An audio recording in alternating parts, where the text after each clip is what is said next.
भूगोलाच्या अभ्यासात आपण सगळेजण शिकलोय की भारताच्या पश्चिम किनारपट्टीला राहणाऱ्या माणसांचं प्रमुख अन्न भात आणि मासे. The fish curry and rice ही कोकणाची इकॉलॉजिकल रेसिपी आहे. एकीकडे अथांग पसरलेल्या अरबी समुद्रात केली जाणारी कम्युनिटी फिशिंग मासेमारी, दुसरीकडे ह्या मान्सूनमधल्या धो पावसात केली जाणारी भात शेती आणि ह्या इथल्या सह्याद्रीच्या डोंगरातून इथल्या जंगलातून घेतलेल्या इन्ग्रेडियंट्स त्याच फिश करीमध्ये टाकून आपण एक इकॉलॉजिकल रेसिपी बनवतो भात आणि माशांची. आपली संस्कृती आपल्याला कधीच जंगल तोड करून फार्मिंग करायला शिकवत नाही आणि आपल्याला या समुद्रातला पोटातला मासा ओरबाडून मासेमारी करायलाही शिकवत नाही. आपली संस्कृती आपल्याला शिकवते एक कम्युनिटी लिव्हिंग, एक सामाजिक जगणं ज्याच्यामध्ये कम्युनिटी फार्मिंग आहे. म्हणजे भात लावणी जेव्हा आपण कोकणातली म्हणतो, हे माझं कोकण, ही माझी शेती जेव्हा आपण म्हणतो त्यावेळेस ती माझी एकट्याची नसून ती माझ्या समाजाची आहे आणि आम्ही सगळेजण मिळून शेतामध्ये राबतो. आणि हा एक्सपिरियन्स लोकांना देण्यासाठी आम्ही कम्युनिटी फार्मिंग समजून देण्यासाठी चिखलधुनी नावाचा इव्हेंट या पावसाळ्यात घेतला होता. आणि त्यानंतर ह्या भातासोबतच आपल्या किनारपट्टीला जी मच्छीमार कम्युनिटी राहते ती माणसं कम्युनिटी फिशिंग करतात. एकटा माणूस जाऊन मासेमारी करून हजारो माशांना संपून आणत नाही, तर एक समाजातल्या सगळ्या लोकांना घेऊन आपण एक रापण नावाची पारंपरिक मासेमारी करतो, ज्यात प्रत्येकाचा रोल ठरलेला आहे. जसं की फुटबॉलच्या ग्राउंडमध्ये लोक फुटबॉलची मॅच तुम्ही बघताय, तर त्याच्यामधल्या प्रत्येक टीम प्लेअरचा, मग तो स्ट्रायकर असेल, हेडर असेल, प्रत्येकाचा एक जॉब ठरलेला आहे. आणि तसा जॉब आहे या कम्युनिटी फिशिंगमधल्या प्रत्येक माणसाचा, प्रत्येकाचा रोल आहे. आणि हे अशा पद्धतीने टीम मिळून कशा पद्धतीने मासेमारी करतात हा एक जगण्याचा भाग आहे आणि यातून आपण अनेक मूल्यही स्वीकारू शकतो. मित्रांनो, सिंधुदुर्ग जिल्ह्यातल्या वेंगुर्ला तालुक्याच्या एका गावामध्ये अजूनही रापण नावाची पारंपरिक मासेमारी, ज्याला मी क्लायमेट फ्रेंडली फिशिंग म्हणतो, याच्यामध्ये कुठेही मोटर वापरली जात नाही. याच्यामध्ये जी जाळी वापरली जातात त्यालाही एका नैसर्गिक झाडाचा रस असतो. याच्यामध्ये जी होडी वापरली जाते तीही लाकडी असते. आणि हे अशा पद्धतीची, मी ज्याला हेरिटेज मासेमारी म्हणेन की वारसा म्हणून शिल्लक ठेवली आहे या गावाने. तर त्या गावामध्ये आपण द फिशरमन विलेज नावाचा इव्हेंट घेतला होता ऑक्टोबरच्या सुरुवातीला. आणि याच्यासाठी मुंबई, पुणे आणि गोव्यावरून अनेकांनी सहभागही घेतला होता. मित्रांनो, आज आपण जेव्हा मरीन बायोडायव्हर्सिटी म्हणतो त्याचा अभ्यास करण्यासाठी काही स्पेसिफिक लोकेशन्सला आपण जाऊन त्या पद्धतीच्या गोष्टी आपल्याला जवळून बघून एक्सपिरियन्स करायला लागतात. कारण झालंय असं की बऱ्याच अंशी आपला जो किनारपट्टी आहे तो टुरिझममुळे म्हणा किंवा ओव्हर फिशिंगमुळे म्हणा, वेगवेगळ्या प्रोजेक्ट्समुळे म्हणा, तो खराब होत चालला आहे. म्हणजे गुजरातची किनारपट्टी तर जामनगर रिफायनरी संपवून टाकली आहे, काही ठिकाणी प्रोजेक्ट्स येत आहेत त्याच्यामुळे संपत चालली आहे. तर आपल्याला आत्ता अशी फार कमी गावं बघायला मिळतात जिथे अजूनही अशी ट्रॅडिशनल फिशिंग करायला मिळते. तर त्यातलंच एक गाव होतं. या ठिकाणी आपण वेगवेगळ्या पद्धतीची मासेमारी समजून देण्याचा प्रयत्न लोकांना केला. निवतीच्या किनारपट्टीला एक हॉर्नबिल नेस्ट नावाची सुंदर जागा आहे आणि त्या ठिकाणी आपली सगळ्यांची राहण्याची व्यवस्था होती. तिथून आपण ह्या गावातली एक अनोखी मासेमारी संस्कृती एक्सप्लोअर केली. पहिल्या दिवशी आपण या गावाची इकोसिस्टीम लक्षात घेतली. समुद्राच्या इतक्या जवळ असूनही या गावामध्ये गोड्या पाण्याचे अनेक झरे आहेत, विहिरी आहेत आणि गावामध्ये सगळ्या बाजूने जंगल आहे. कोस्टलची सगळ्यात मोठी देवराई या ठिकाणी आहे, ज्याला डोंगोबाची राय असं म्हणतात. डोंगो म्हणजे डोंगर आणि तो डोंगरच आमचा बाप आहे असंही माणसं समजतात. कारण या डोंगरामुळेच संपूर्ण गावाचं सुनामीपासून म्हणा किंवा वादळी वाऱ्यांपासून म्हणा संरक्षण होतं. आणि हे खूप मोठी देवराई आणि इथे मँग्रोव्हच्या अनेक एंडेंजर्ड स्पेसीज आपल्याला बघायला मिळतात. आणि त्या ठिकाणी हॉर्नबिलचे सुद्धा हॅबिटॅट आहेत. आणि कोस्टलचा एक महत्त्वाचा बर्ड, ज्याला काकण असं म्हटलं जातं, तो व्हाईट बेलिड सीगल सुद्धा इथे राहतो आणि तोही आम्हाला बघायला मिळाला. देवराई बघून झाल्याच्या नंतर आपण तिथल्या एका युनिक अशा रॉककडे आलो, ज्याला जुनागड म्हटलं जातं. तर त्या ठिकाणी आपल्याला एका वेगळ्या शेपचे अनेक रॉक्स बघायला मिळतात, कोरल्स बघायला मिळतात, अगदी डोंगराच्या टोकावरून खालच्या रॉक्सवरचे. आणि तो एक्सपिरियन्स एक युनिक एक्सपिरियन्स आहे. ह्या सगळ्या गोष्टी फिरत असताना आपण तिथल्या स्थानिकांकडून इथल्या मासेमारीची माहिती घेत होतो. मित्रांनो, आजकाल बीच साईडला रिसॉर्ट्स उभे राहत आहेत, त्या ठिकाणी मँग्रोव्ज तोडले जात आहेत. आपल्याला वाटतंय की आपल्याला बीच असं किनारपट्टीला बसून असं बीच बघत बघत आपल्याला चहा प्यायची आहे, ड्रिंक्स घ्यायचे आहेत. पण मित्रांनो, बीचच्या इतक्या जवळ आपल्या मच्छीमारांची घरं नसतात. तर बीचच्या बाजूला एक कोस्टलला मँग्रोव्ज असतात मोठी मोठी झाडं असतात, अगदी नारळाची झाडं असतात आणि त्याच्या कोंदणात आपली घरं असतात. तर तशी घरं आजही या किल्लेनेवती या ठिकाणी आपल्याला बघायला मिळतात. त्या ठिकाणी जी समुद्राची पातळी आहे, ज्याला आपण CRZ म्हणतो टेक्निकल भाषेत, त्याच्या आतमध्ये सगळी मातीची घरं आहेत आणि त्या ठिकाणी आजही जुना काळातला एक तळी आहे, पाण्याचा सोर्स आहे, तो त्या गावातल्या लोकांनी तसाच राखून ठेवला आहे आणि त्याचं गोडं पाणी ते लोक पितात. एकीकडे समुद्र अगदी 5 फुटावरती आणि तिथे जवळच इतक्या गोड्या पाण्याचं शुद्ध तळं आपल्याला बघायला मिळणं ही खरोखर म्हणतात ना देवाची करणी. आणि कोकणात पाणी द फिशरमन इव्हेंटमधला सगळ्यात महत्त्वाचं अट्रॅक्शन होतं ते म्हणजे मासेमारी कशी चालते या गावामध्ये, त्यातली रापण ही मासेमारी. सुरुवातीचे 2 दिवस वादळी वाऱ्यांचा पाऊस होता, त्याच्यामुळे मोठी मासेमारी बघता आली नाही, रापणीची मासेमारी. पण त्या ठिकाणी आपल्याला पाग मासेमारी काय असते, कशा प्रकारे जी कांडाळी म्हणून जी जाळी असतात ती टाकली जातात त्या खाडी क्षेत्रामध्ये ते बघायला मिळालं. त्यातही मासे मिळाले आणि त्या कांडाळी कशी टाकावी याचं प्रशिक्षण आपण तिथल्या तरुणांनी आम्हाला दिलं. शेंडीच्या दोरी असता वरती. अच्छा, हां हां हां हां, म्हणजे तर आपण काकान म्हणजे हात घालूचा असता, अडकान राहतली. बरं बरं बरं.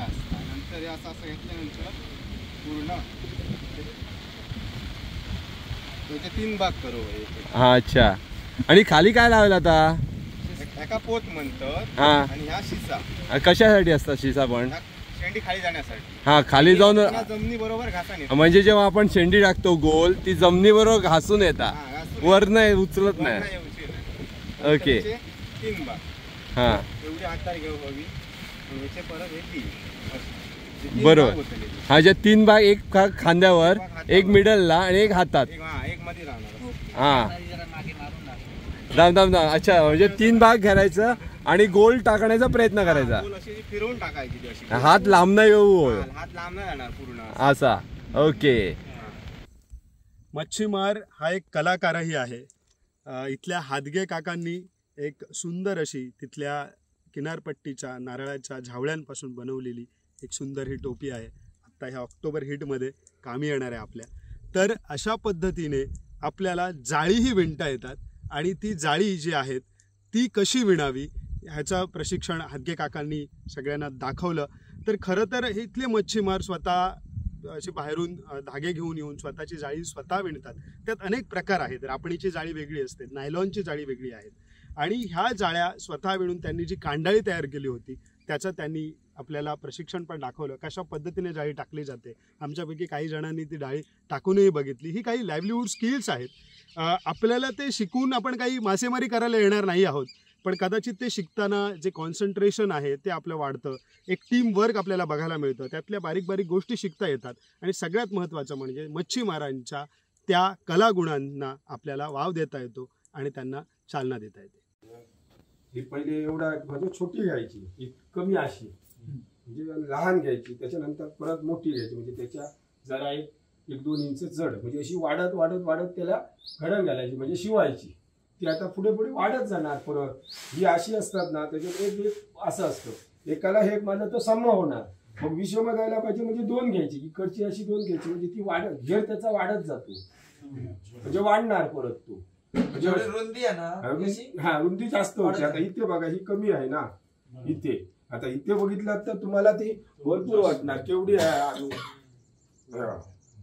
अशी, म्हणजे अजून त्याची वाढणार. त्याच्यात ह्या घातली, रशी घातल्याच्या नंतर हा पूर्ण त्याचा भाग असा गोल होतो.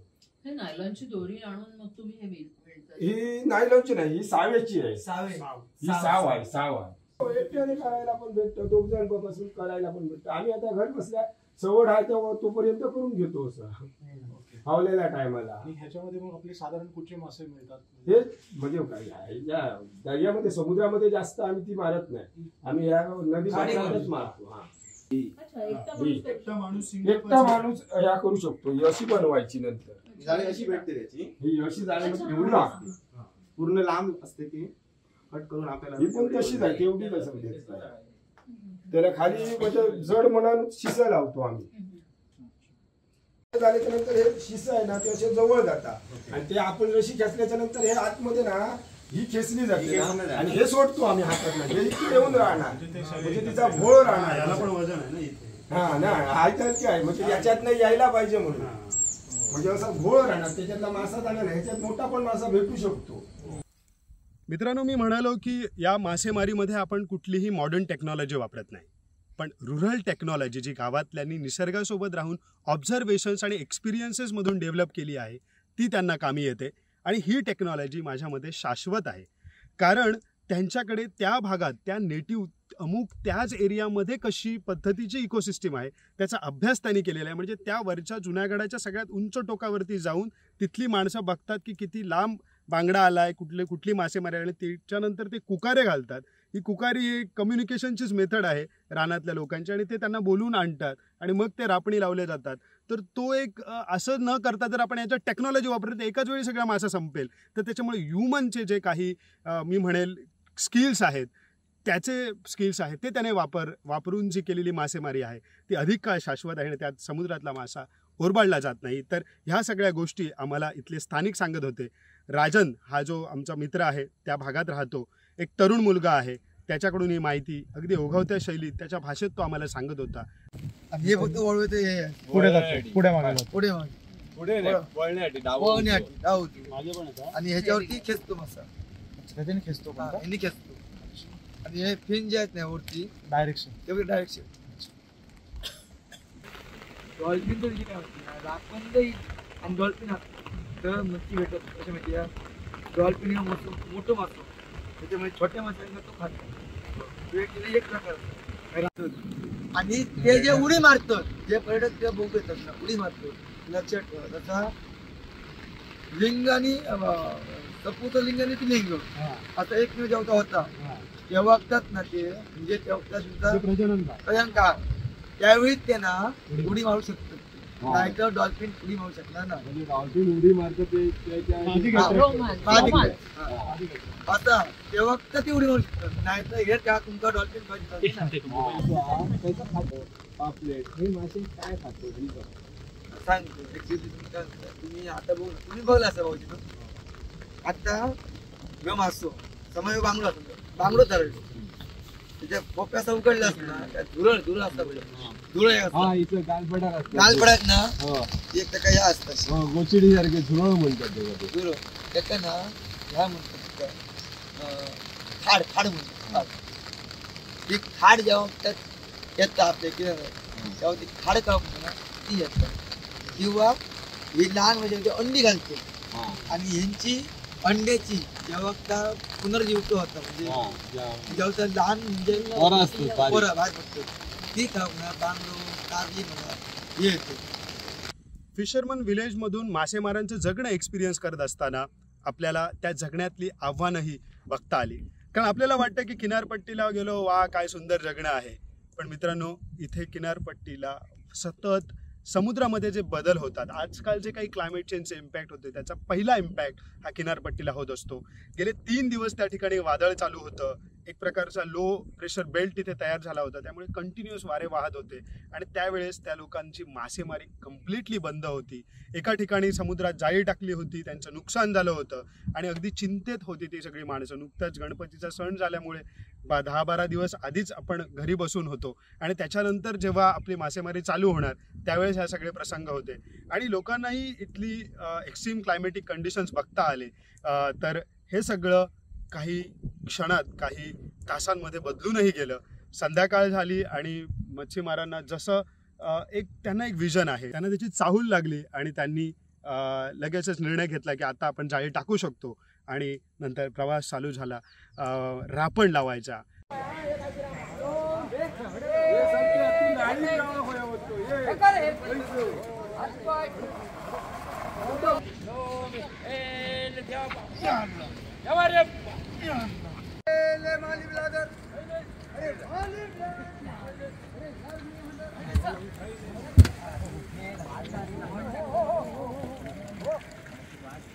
ती होडी ढकलायला सुरुवात केली.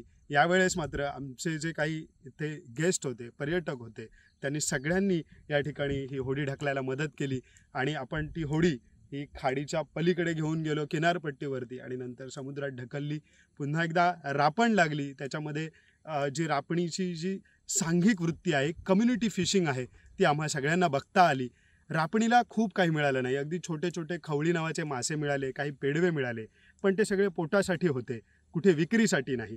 माणूस कुठेतरी नैसर्गिक गोष्टींना पैशाच्या रूपात बघून त्यांचं एक्सप्लॉयटेशन एके ठिकाणी करतोय, पण इथे मात्र माणसं स्वतःच्या पोटासाठी पैशासाठी नाही झटता आहेत, जगता आहेत. आणि ह्या लोकांचं ते जगणं आहे ते खूप जवळून बघता आलं. अजूनही त्या रापण संघामध्ये बघाल तर सगळे 50 क्रॉस अगदी एजेड लोक आहेत. तरुणांची संख्या फार कमी आहे आणि ते एजेड लोक अजूनही त्यांच्या त्या जुन्या एक्सपिरियन्सेसचा वापर करूनच मासेमारी करता आहेत. आणि त्या रापणीच्या जाळेला जेव्हा मासा मिळतो ना, तेव्हा खरंच समाधान वाटतं, कारण ती होडी किनारपट्टीवरून ढकलून समुद्रात नेऊन पुन्हा आणून पुन्हा जाळी ओढण्यापर्यंत लागणारे कष्ट, घातलेला वेळ, या सगळं तेव्हा सार्थकी लागल्याचं समाधान वाटतं. आणि ते त्यांचा आनंद त्या चेहऱ्यावरती आपल्याला बघता आला. सगळ्यांना आनंद वाटला, अनुभव आपण हा मासेमारीचा घेतला आणि त्याच माशांचं रात्री आपण खूप सुंदर जेवण जेवलो. एका घरामध्ये आपण एक घरगुती पद्धतीनेची व्यवस्था केली होती.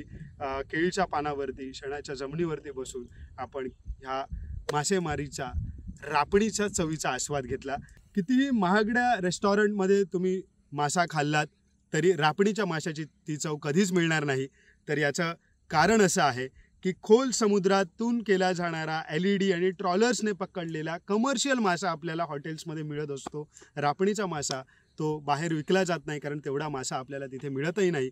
पण मग तो पारंपरिक माशात आणि त्या माशामध्ये काय फरक आहे, तर ज्यावेळेस आपण खोल समुद्रात मासेमारी करतो त्यावेळेस त्या जाळ्यांमधून जे मासे ओढले जातात त्यांचं रक्त ते जबडे फाटून बाहेर येतं.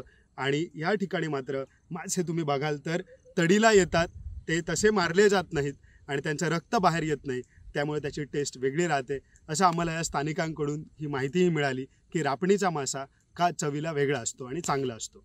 मान्सूनच्या परतीचा हा काळ आहे, समुद्र अजूनही शांत झाला नाही आहे, पण मग बीचवरती जाऊन आंघोळ करता येत नाही म्हणून काय झालं, कोकणातल्या किनारपट्टीला सुद्धा तुम्हाला नद्या, अगदी डोह, नॅचरल स्विमिंग पूल्स बघायला मिळतात. आणि ह्या निवती गावामध्ये एक छान सुंदर नदी येते, ती तिथेच जाऊन खाली समुद्राला मिळते, पण ती जिथून येते त्याच्या दोन्ही बाजूला खूप सुंदर अशी माडा सुपारीची मसाल्याची बाग आहे. आणि अगदी तो जो फील आहे त्या नदीमध्ये पोहण्याचा, म्हणजे समुद्राच्या पाण्यात पोहण्यापेक्षाही ह्या नदीच्या पाण्यात जाण्याची एक वेगळी मजा, तो एक वेगळा आनंद सगळ्यांना अनुभवता आला. खूप वेगळा एक्सपिरियन्स होता. मित्रांनो, तुम्हीही कधी कोकणात फिरायला आलात तर इथल्या वॉटर स्पोर्ट्स, स्कुबा डायव्हिंग आणि अम्युजमेंट ॲक्टिव्हिटीच्या पलीकडे जाऊन कोकणाचं पारंपरिक मासेमारीचं जगणं मात्र समजून घ्या. ते आता हरवत चाललं आहे, पण ते टिकवणं फार गरजेचं आहे, कारण तेच कोकण आहे. ओरबाडून मासा खात नाहीत. समुद्राच्या किनाऱ्यावरती, समुद्रावरती प्रेम करणारी माणसं तुम्हाला मिळतील. त्यांच्याशी बोला, त्यांचं जगणं समजून घ्या. तीही खूप साधी माणसं आहेत. तर मित्रांनो, हा होता आमचा द फिशरमन विलेज नावाचा इव्हेंट. आत्ता आपण दिवाळीच्या इव्हेंटचं प्लॅनिंग सुरू केलं आहे. हा इव्हेंट असणार आहे इथल्या कोकणातल्या दिवाळ सणाचा. कोकणामध्ये आत्ता भात शेती संपून कापणीचा सीझन आता चालू होणार आहे. दिवाळी म्हणजे इथे हार्वेस्टिंग सीझन असतो भात शेतीचा, आणि त्याबरोबरच मासेमारी ही अगदी मोठ्या प्रमाणावर चालू झालेली असते. तर भात आणि मासेमारीचं एक अनोखं जीवन कोकणामध्ये, म्हणजे एक समृद्ध जीवनशैली तुम्हाला कोकणातली हिवाळ्यामध्ये बघायला मिळते. मित्रांनो, तुम्हालाही अशा कोकणातल्या कम्युनिटी लिव्हिंगच्या वर्कशॉपचा भाग व्हायचं असेल तर तुम्हीही आमच्या इथल्या इव्हेंटचा भाग होऊ शकता. पुढच्या महिन्यामध्ये आपण दिवाळ सणाला, ज्याला आम्ही कोकणी भाषेत चावदीस म्हणतो, the celebration of harvesting season in Konkan, आपण खऱ्या अर्थानं निसर्गासोबत सेलिब्रेट करणार आहोत. या इव्हेंटमध्ये आपण भात कापणीपासून ते त्याचा तांदूळ होण्यापर्यंतची प्रोसेस अनुभवणार आहोत. त्यासोबतच आपण इथे कोकणातल्या मातीच्या घरांवरती सुद्धा ते कशी बांधली जातात याचा एक मड आर्किटेक्चरचा वर्कशॉपसुद्धा घेणार आहोत. आणि मँग्रुव्जमध्ये तुम्हाला घेऊन जाणार आहोत, कारण आत्ता हिवाळ्यामध्ये मँग्रुव्जमध्ये इथल्या कांदळवनात फिरण्याची एक वेगळी अनोखी मजा असते. निळशार असं नद्यांचं पाणी येऊन निळ्याशार समुद्राला मिळतं, आणि त्याच्यात असलेल्या कांदळवनांची, या मँग्रुव्ह फॉरेस्टची एक अनोखी ब्युटी आपण कोकणातल्या इथल्या लोकांसोबत होडीतून अनुभवणार आहोत. तर असा हा अनोखं दिवाळीचं सेलिब्रेशन करायला या इव्हेंटमध्ये तुम्ही सहभागी होऊ शकता. त्यासाठी तुम्ही डिस्क्रिप्शनमध्ये जाऊन तिथल्या लिंकवरती जाऊन तुमचं रजिस्ट्रेशन करू शकता. कोकणातल्या जगण्याचा भाग होण्यासाठी, इथल्या निसर्गासोबत, निसर्गाच्या शाळेत विद्यार्थी होऊन जगण्यासाठी, आणि आपण आजकाल जे सोशल मीडियाच्या जगात व्हर्च्युअल वर्ल्डमध्ये हरवलो आहोत, त्याला सोडून कुठेतरी निसर्गाच्या जगण्यात खऱ्या अर्थानं जीवनाचा एक अनोखा सुगंध घेण्यासाठी जरूर या, फिरायला नव्हे तर जगायलाही.